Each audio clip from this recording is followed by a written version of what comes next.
But speaking of the tag team champions and former champions, the Acclaimed, top of the buttermilk run.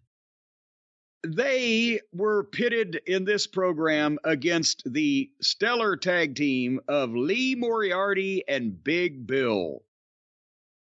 And yes, we've said they need to get some wins to try to rehab their image with the fans in terms of in-ring competition after being defeated by the Gun Boys. Will, I think, now go down in history as the fastest ever from debut of professional career to world tag team champions of a national television promotion. Well, I don't know. Well, the Road Warriors.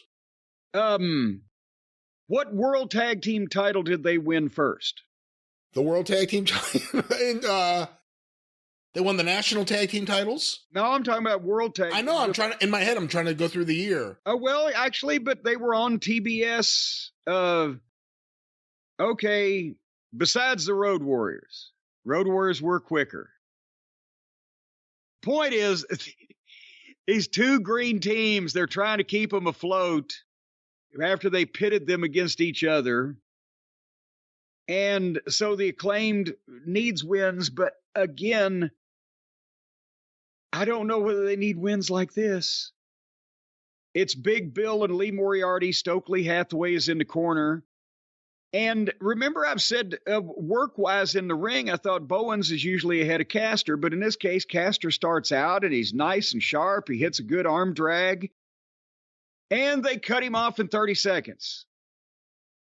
Boom, and they set up a blind tag and they hit a double team. And they go to the break in 1 minute. So when we come back, I guess all the heat was in the commercial break because we come back and old Big Bill misses a charge into the turnbuckle and they make simultaneous tags and they've been back within 45 seconds. So basically we didn't see much of the body. There was no body of the match and we didn't see what was in the commercial break. Bowens makes comeback. Big Bill stops him. Okay. I said before the first time I saw when he was, who was he? Cass Elliott? No, he in WWE? No, when he first appeared in AEW, they brought him in one time and you didn't see him again for a while. Big Cass? Was it Cass? But they couldn't call him. No, that's when he was William Morrissey. Morrissey. Before he became W. Morris. No, that's before I think they had the whole, well, nevertheless, under another name, he comes in the first time. I said, Why isn't he Big Bill Morrissey? Well, because they're idiots. That's what I'm fixing to get to. I said, well, everybody liked him because he was in front of them, but I was like, he's blah. He needs to work on some shit. I wasn't that much impressed. But he has worked on some shit, and he does look better physically in his work. But he's a big guy wearing blue jeans, and his name is Big Bill. How much more boring can you be? Why does he wear blue jeans? What is his? Is he a lumberjack? Is he, are you a warrior? An errand boy? Why, Yeah, maybe if there was regular time with the manager in front of him making Big Bill a thing where every time he says it, he points to him or something, but there's nothing. Oh, golly. Well, he would need a manager for that. Oh, I forgot he's got one. Stokely. Never told us dick all of shit about who Big Bill is, where he came from, what his fucking problem with life is, and why he's fucking pissed off. So anyway, the Gun Boys suddenly came out and attacked Billy right after the comeback and everything. And then the Acclaimed ran them off and then stopped Moriarty, and Caster hit him with the elbow off top, 1, 2, 3. So they're getting wins in name only, but they're not actually showing that they're good wrestlers. It's just they come out, they run a couple spots, somebody interferes, somebody else does something, they scissor and fucking whatever. But